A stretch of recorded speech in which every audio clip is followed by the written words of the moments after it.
We have seen a monumental shift in consumer behaviours over the past 12 months or so with the pandemic. Much more business now conducted online. How has that changed the payments industry? Good morning, Karen. Certainly the people staying at home accelerated e-commerce massively. We've surveyed 10,000 customers and 500 e-commerce merchants in Europe outside of our own data just to see how people were reacting to these changes. And I think everyone is adamant that innovation is going to be the only way to really survive because the habits are changing very quickly.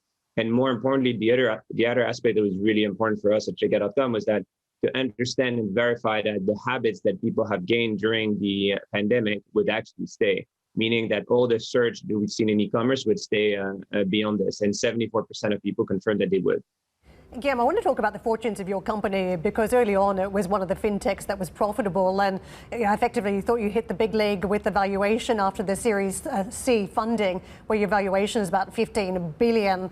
But apparently not in the big league yet because Emmanuel Macron, the French president, wants $100 billion worth of companies of that size for 10 companies across Europe. He's effectively saying that there needs to be a challenge coming from Europe. How do you find another $85 billion in market value at this point? What support do you need? I think aspirations is a very good thing. So I think having big ambitions and bold ambitions is good. I mean, the Americans have the FANG, the Asians have the BAT, ByteDance, Ant, and Tencent. And I think it would be a good thing to have, $100 billion companies in Europe.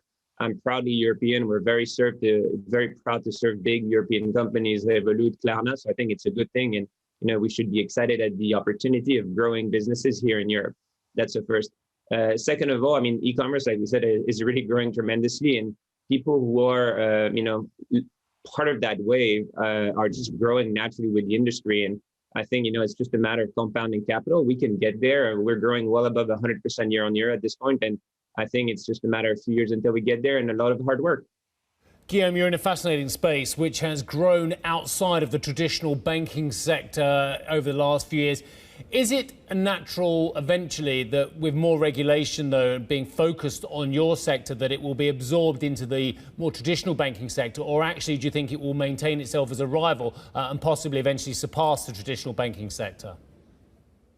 I think this is a perennial debate. So certainly regulations is a very good thing. We embrace it. It's very important that we all play by the same rules, especially here in Europe and especially in the view of Brexit. The one thing I will say is that regulation allows companies like ours to create innovation in the payment space.